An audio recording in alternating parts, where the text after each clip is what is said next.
नमस्कार, 5 की बात में आपका स्वागत है। मैं हूं अखिलेश शर्मा। कांग्रेस का 3 दिनों का नव संकल्प चिंतन शिविर आज से राजस्थान के उदयपुर में शुरू हुआ है। आज इसमें उद्घाटन भाषण में सोनिया गांधी ने बीजेपी पर निशाना साधा। उन्होंने कहा कि बीजेपी ने देशवासियों को भय के माहौल में जीने पर मजबूर कर दिया है। वे बोली कि बीजेपी अल्पसंख्यकों से निर्दयता से पेश आ रही है, जो कि बराबर के नागरिक हैं। उन्होंने पार्टी नेताओं को से आग्रह किया कि कांग्रेस को सुधारों की सख्त जरूरत है, उन्हें अपनी निजी इच्छाओं को टालना होगा। उन्होंने कहा कि पार्टी ने सबको बहुत कुछ दिया है और अब समय आया है कि इस कर्ज को उतारा जाए। उन्होंने कहा कि नाकामयाबी से हम बेखबर नहीं, उम्मीदों से हम अनजान नहीं हैं। इसके साथ ही कांग्रेस ने इस चिंतन शिविर के जरिए संगठन में बड़े सुधारों की शुरुआत भी कर दी है। इसके तहत एक प्रस्ताव ये भी आया है कि एक परिवार में एक ही व्यक्ति को टिकट दिया जाए। हालांकि अगर कोई दूसरा व्यक्ति 5 साल तक संगठन में सक्रिय रहा हो तो उसके नाम पर विचार हो सकता है। यानी अगले लोकसभा चुनाव में राहुल गांधी के साथ प्रियंका भी इस पैमाने के हिसाब से चुनाव लड़ने के योग्य होंगी। इस पर हम चर्चा करेंगे, लेकिन पहले सुन लेते हैं सोनिया गांधी को। हर संगठन को न केवल जीवित रहने के लिए बल्कि बढ़ने के लिए भी समय समय पर अपने अंदर परिवर्तन लाने होते हैं। हमें सुधारों की सख्त जरूरत है। पार्टी ने हम सभी को बहुत कुछ दिया है। अब समय है कर्ज उतारने का, कि अपने विचार खोलकर रखें।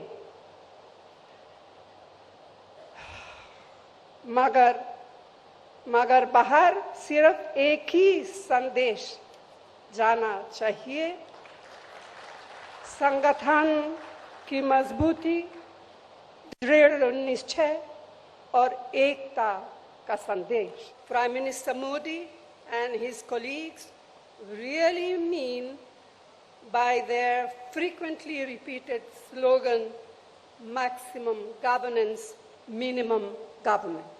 It means viciously targeting, victimizing, and often brutalizing minorities who are an integral part of our society and are equal citizens of our republic.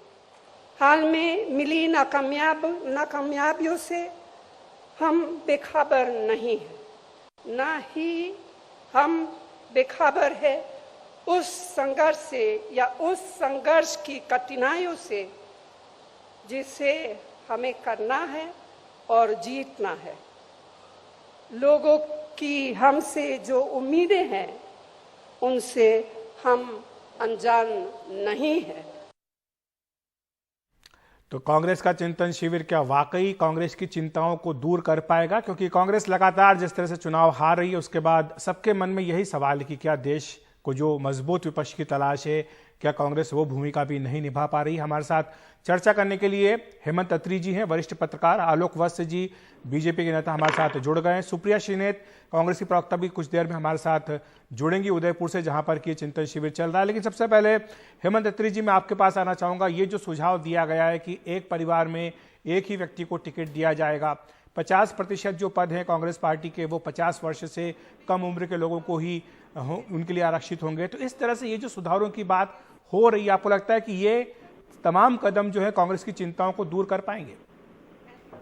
देखिए अखिलेश जी, ये जो 2 कदम है ये केवल आरंभिक कदम है।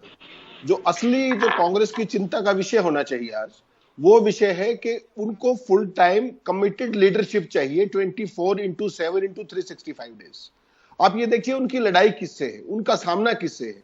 उनका सामना है नरेंद्र मोदी, अमित शाह और बीजेपी के पूरे उस संगठन से जो सत्ता में होते हुए भी हर एक राज्य में जितनी ताकत, जितनी अपने संगठन पर ताकत, जिस तरीके से वो लोग चुनाव लड़ते हैं, और एक कांग्रेस है कि पिछले 3 साल में एक पूर्णकालिक अध्यक्ष भी नहीं है।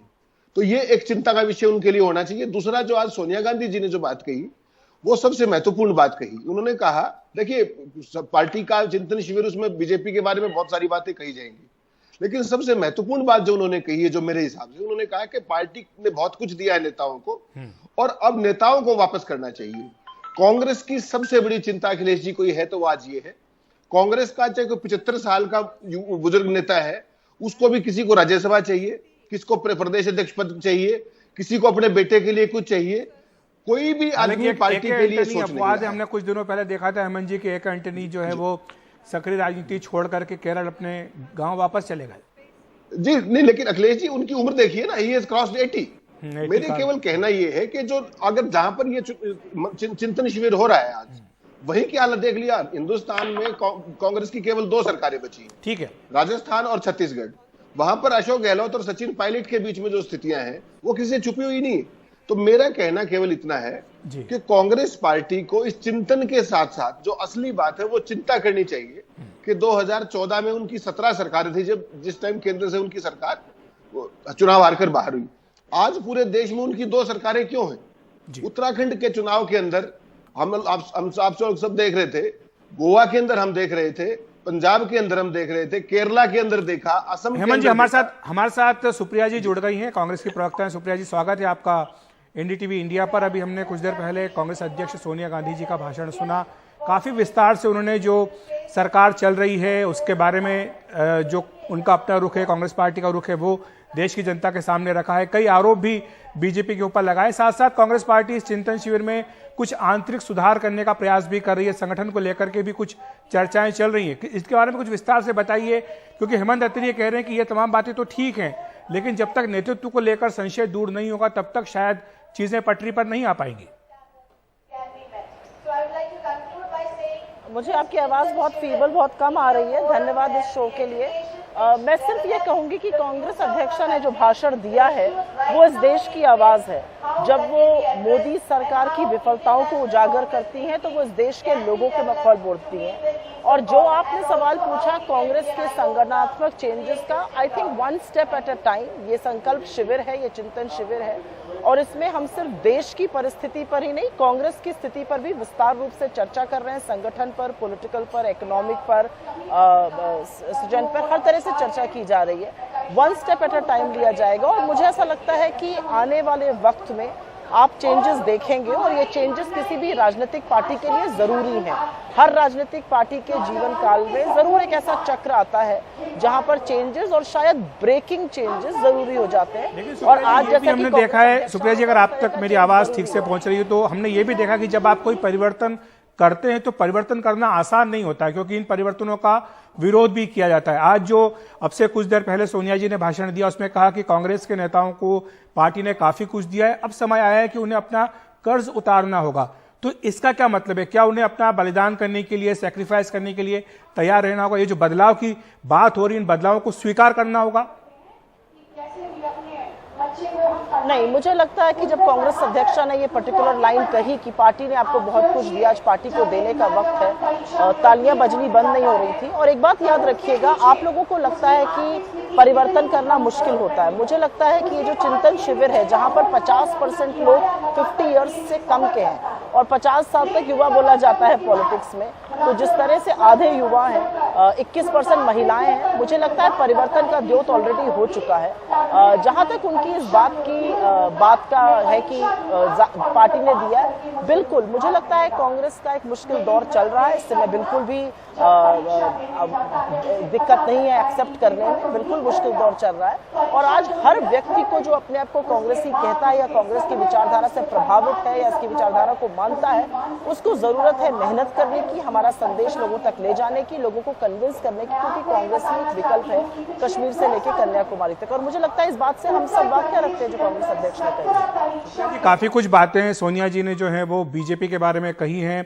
आलोक वत्स बीजेपी नेता हमारे साथ जुड़े हुए हैं। आलोक जी, जो सबसे बड़ा आरोप लगाया है सोनिया गांधी ने बीजेपी पर वो है अल्पसंख्यकों को लेकर। कहा कि बहुत ही निर्ममता के साथ, निर्दयता के साथ पेश आ रही है सरकार अल्पसंख्यकों के साथ, और वो भी इस देश में जीने का हकदार हैं। उनको भी जीने का उतना ही हक है जितना किसी अन्य व्यक्ति को है, किसी अन्य धर्म के अनुयायी को है। तो ऐसे में आप क्या करेंगे? क्योंकि जिस तरह का देश का माहौल बना है, लगातार मंदिर मस्जिद की इन्हीं की बातें होती हैं, महंगाई, बेरोजगारी, सारे मुद्दे पीछे छूट जाते हैं। तो ऐसे में विपक्ष की नेता की ओर से यह कहना कि बीजेपी बहुत ही खराब तरीके से अल्पसंख्यकों के साथ पेश आ रही है, इस पर आप क्या बोलेंगे? देखिए, किसी पर दोषारोपण करना हर आदमी का अधिकार है, लेकिन मुसलमानों के लिए जो काम हमने किया या जो हमने अभी तक कर दिया है वो आज तक आजादी के बाद किसी ने नहीं किया। उनको सिर्फ वोट बैंक के तौर पर इस्तेमाल किया गया है। हमने धरातल पर उतर के उनके लिए काम किया है। क्या 3 तलाक का मामला बहुत आसान मामला मानते हैं? कितनी बड़ी निजात दिलाई है उन लोगों को हम लोगों ने इस त्रासदी से। और जो भी शौचालय का निर्माण हुआ, जो भी हमने प्रधानमंत्री योजना के तहत घर बनाए, क्या उसमें मुसलमानों को नहीं मिला है घर? आप सर्वे करा के देख लीजिए, जो भी हकदार था उस कैटेगरी में आता था उनको वो चीजें मिली हैं। लेकिन जब बुलडोजर चलता है आलोक जी, तो कहा जाता है कि बुलडोजर जो है वो धर्म देख करके चलाया जाता है। जो कानून बनाए जाते हैं वो कहा जाता है कि वो धर्म देख करके कानून बनाए जाते हैं। अखिलेश जी, मुझे अपनी बात प्लीज पूरी करने दीजिए जी। उसके बाद जो हमने 80 करोड़ लोगों को राशन मुहैया कराया, क्या हमने उसमें मुसलमान को छांट दिया था? ये सब बेबुनियादी बातें हैं। ये राजशाही के दौर से कांग्रेस मुक्त भारत की तरफ भारत ऑलरेडी जा चुका है। ये 2 राज्यों में है, वहां भी ये अवशेष हो जाएंगे अगले चुनाव में। लेकिन वो पूरी तैयारी कर रहे हैं, वो चिंता कर रहे हैं। चिंतन शिविर में चिंता हो रही है कि किस तरह से कांग्रेस को पटरी पर लाना है आलोक जी, और वो तमाम तरह के फैसले भी करने जा रहे हैं ताकि 2024 के लिए अपने आप को तैयार कर सकें। भगवान करे इनको सद्बुद्धि आए, कुछ विपक्ष की भूमिका में आए, और देश इनको स्वीकारेगा तब ना। ये ऑपोजिशन, ये कांग्रेस, ये प्लस की बात कर रहे हैं। ये प्लस में कौन लोग आएंगे इनके साथ? कोई तो तैयार नहीं है इनके साथ आने के लिए। ठीक है, सुप्रिया जी से जवाब ले लेते हैं इसका। सुप्रिया जी, आपने आलोक जी को सुना होगा, वो कह रहे हैं कि काफी कुछ बीजेपी ने अल्पसंख्यकों के लिए, मुसलमानों के लिए किया है, बल्कि कह रहे हैं कि पिछले 70 साल में जो नहीं हुआ वो बीजेपी ने पिछले 8 साल में मुसलमानों के लिए किया। तो इसलिए ये जो आरोप लगा रही हैं सोनिया गांधी बीजेपी के ऊपर कि निर्दयता के साथ पेश आ रही है बीजेपी अल्पसंख्यकों के साथ, ये गलत आरोप है। पिछले 70 साल में तो रुपया भी 77 रुपए से कम नहीं हुआ था। पिछले 70 साल में तो महंगाई भी इस कदर नहीं थी। पिछले 70 साल में तो इतनी बेरोजगारी भी नहीं थी। 70 साल में इन्होंने जो नए नए कीर्तिमान स्थापित किए हैं, ये सच है। ये अपने आप में गिरेबा में झांक के देखें तो इनको पता चलेगा इन्होंने क्या किया। पिछले 70 साल में 700 किसानों की शहादत नहीं हुई थी और एक चुने हुए प्रधानमंत्री ने ये कहा था मुझे क्या फर्क पड़ता है। 70 सालों का ब्यौरा मांगने से पहले ये लोग बताएं कि हर स्कीम का नाम बदल के अपना कर देने से स्कीम आपकी नहीं हो जाती है। खैर, जिस मनरेगा को आप हमारी सबसे बड़ी विफलता कहते थे, आज आपको नाक रगड़ के उसमें पैसा डालना पड़ रहा है क्योंकि वही एक संजीवनी बजी है गांवों में। अब मैं आपकी इनसे अल्पसंख्यकों की बात पर जवाब दे देती हूँ। इन लोगों से सिर्फ 2 चीजें पूछिए, ये देश कानून से, मर्यादा से, व्यवस्था से और न्यायपालिका से चलेगा या ये देश बुलडोजर से चलेगा? इनको लगता है बुलडोजर अब न्यायपालिकाओं का पर्याय बनता जा रहा है। इनको लगता है कि अगर इनके विरोध में कोई सवाल खड़ा करेगा तो वो देशद्रोह है। जब सुप्रीम कोर्ट देशद्रोह के कानून को निरस्त करने की बात करता है तब इनको याद आता है कि हाँ, इस कानून का संशोधन करना चाहिए। शनिवार को कहते हैं संशोधन करने की कोई जरूरत नहीं है, पीआईएल बंद कर दीजिए। मंगलवार को दिल पलट के करने लगते हैं। ये वही लोग हैं जिन्होंने सदन में खड़े होकर कहा है कि एक आदमी ऑक्सीजन की कमी से नहीं मरा। ये वही लोग हैं जिन्होंने सुप्रीम कोर्ट को बोला था कि एक भी श्रमिक मजदूर सड़कों पर नहीं है। मैं आपको बीच में रोकूंगा क्योंकि मेरे पास समय की भी कमी है। मैं भी एक ब्रेक ले रहा हूं। ब्रेक के बाद हम इस चर्चा को जारी रखेंगे। आप हमारे साथ बनी रहें। मैं जानता हूं कि आप उदयपुर में हैं, आप चिंतन शिविर से निकल करके आई हैं, लेकिन आप हमारे साथ बनी रहें। ब्रेक ले रहे हैं। ब्रेक के बाद आपकी जो बात अधूरी रह गई उसको पूरी करने की कोशिश करेंगे। फिलहाल एक ब्रेक।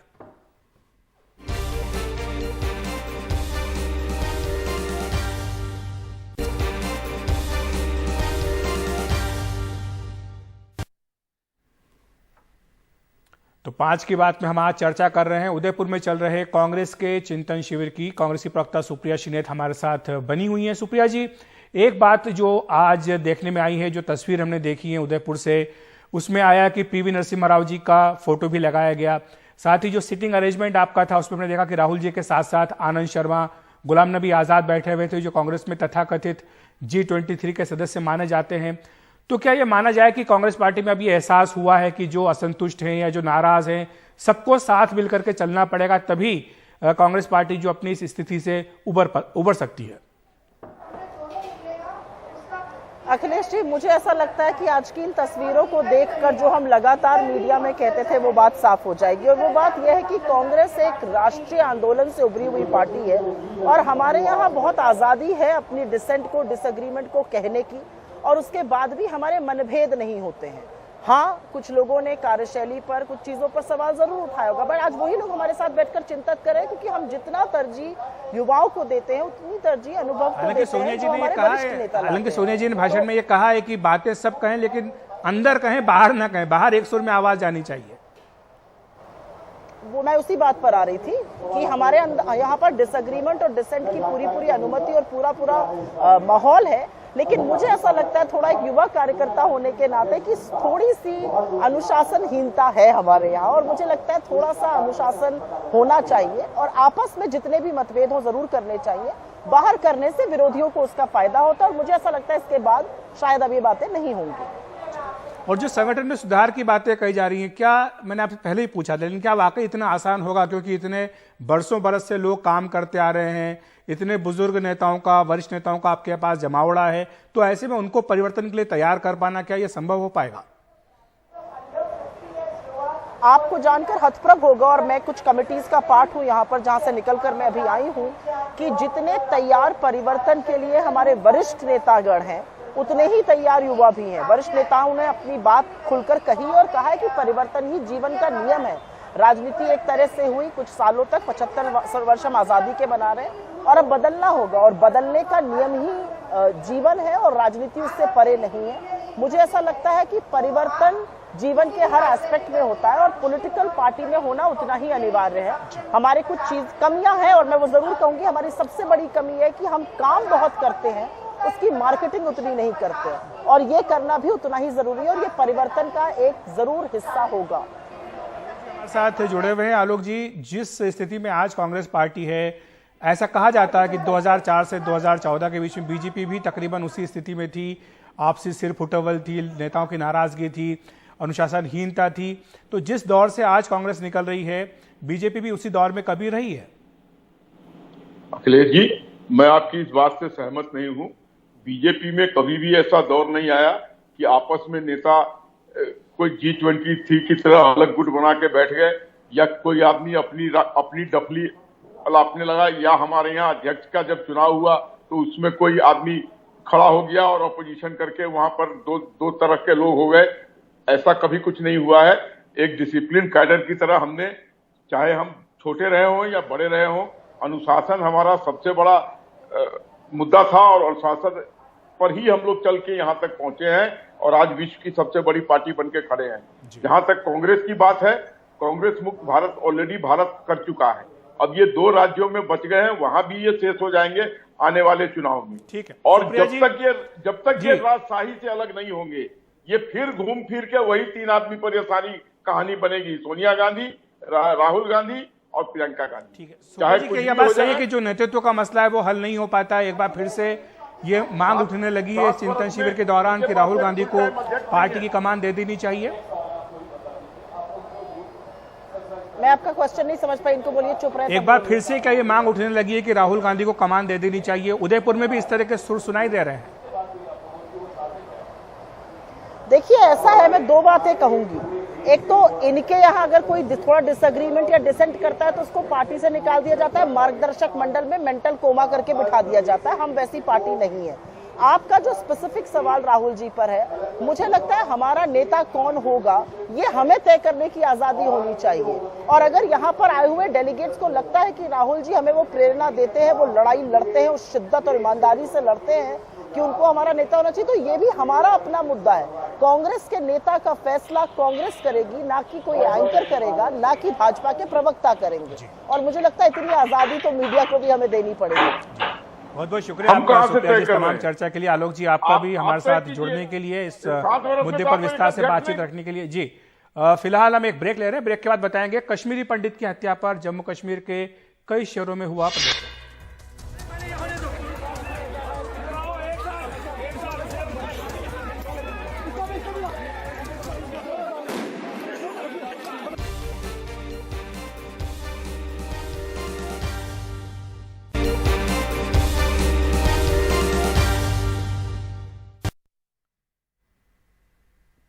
जम्मू कश्मीर के बड़गाम में कल एक कश्मीरी पंडित की हत्या के बाद से लगातार प्रदर्शन हो रहे हैं। इस दौरान हल्का लाठीचार्ज भी हुआ। प्रदर्शनकारियों ने सुरक्षा बलों पर पत्थरबाजी भी की। कल बड़गाम में आतंकवादियों ने एक कश्मीरी पंडित की गोली मारकर हत्या कर दी थी। बड़गाम के चदूरा गांव में तहसीलदार ऑफिस के पास राहुल भट्ट को गोली मारी गई। इसमें वो बुरी तरह जख्मी हो गए थे। उन्हें अस्पताल ले जाया गया, जहां उन्होंने दम तोड़ दिया। पुलिस का कहना है कि 2 आतंकवादी सरकारी दफ्तर में घुसे और राहुल भट्ट को गोली मार दी, जो वहां काम करते थे। जम्मू कश्मीर के कई शहरों में विरोध प्रदर्शन हो रहे हैं। बड़गाम, जम्मू और अनंतनाग में प्रदर्शन की तस्वीरें आप देख सकते हैं। पुलिस ने बताया कि दहशतगर्दों की तलाश की जा रही है। कश्मीर टाइगर नाम के कम चर्चित आतंकी संगठन ने इस घटना की जिम्मेदारी ली है। अच्छे थे सारे, उसके साथ अच्छे थे बहुत। मुझे कोई नहीं नुकसान पहुंचा सकता। मुझे सारे बहुत वहाँ पे इज्जत करते हैं, सारे इज्जत करते हैं, मगर उन्होंने भी नहीं बचाया। किसी से तो पूछा होगा उन्होंने कि ये क्या है क्या नहीं है। उनको कैसे पता चला यहाँ पे ये है। जानते थे सारे, मगर सब नहीं बोल सकते थे उसको इतना अच्छा है, इतना अच्छा है। रास्ते में जाता था तो सारे उसको सलाम करते थे, बोलते थे तेरे बगैर बड़गाम अधूरा ही लगता है, तो चाडूरा क्यों गया। बस 10 मिनट भैया, 10 मिनट की बात हुई। 10 मिनट के बाद मुझे नहीं पता था उसको गोली मार देंगे। मुझे पहले ही थार उठ गई थी, जब उसको गोली मारी मुझे थार उठ गई थी। मैंने यूं ही साहिल भैया को फोन आया, मुझे पता था ये इसी को कुछ हो गया, इसको ही कुछ हो गया। वो मुझे वहां तक बोला इसको कंधे में गोली मारी है। मैंने बोला चलो बाजू चली जाएगी, कोई बात नहीं, मैं कर लूंगी। मैंने टांग भी चली जाती, मैं कर लेती कुछ ना कुछ, मगर भैया उन्होंने मुझे उसी को ले लिया। मुझे उसी से जम्मू कश्मीर के उपराज्यपाल मनोज सिन्हा ने ट्वीट में कहा है कि बड़गाम में आतंकियों द्वारा राहुल भट्ट की बर्बर हत्या की कड़ी निंदा करता हूं। इस घिनौने आतंकी हमले में शामिल लोगों को बख्शा नहीं जाएगा। दुख की इस घड़ी में जम्मू कश्मीर सरकार शोक संतप्त परिवार के साथ खड़ी है।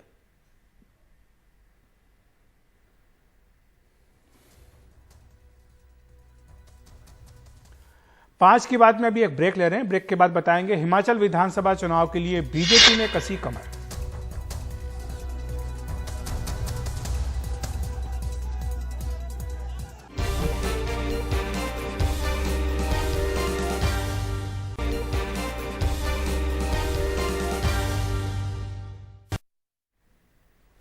हिमाचल प्रदेश में इसी साल विधानसभा के चुनाव होने जा रहे हैं, जिसे लेकर सभी राजनीतिक पार्टियां सक्रिय हैं। हिमाचल प्रदेश के कुल्लू में आज बीजेपी के राष्ट्रीय अध्यक्ष जगत प्रकाश नड्डा ने रोड शो किया। इस रोड शो में नड्डा के साथ हिमाचल के मुख्यमंत्री जयराम ठाकुर भी मौजूद रहे। बड़ी संख्या में लोगों ने भी इस रोड शो में हिस्सा लिया। जेपी नड्डा अपनी हिमाचल की इस यात्रा में कई सार्वजनिक और संगठनात्मक कार्यक्रमों में हिस्सा लेंगे। आपको बता दें कि पिछले 1 महीने में हिमाचल प्रदेश में नड्डा का यह तीसरा दौरा है।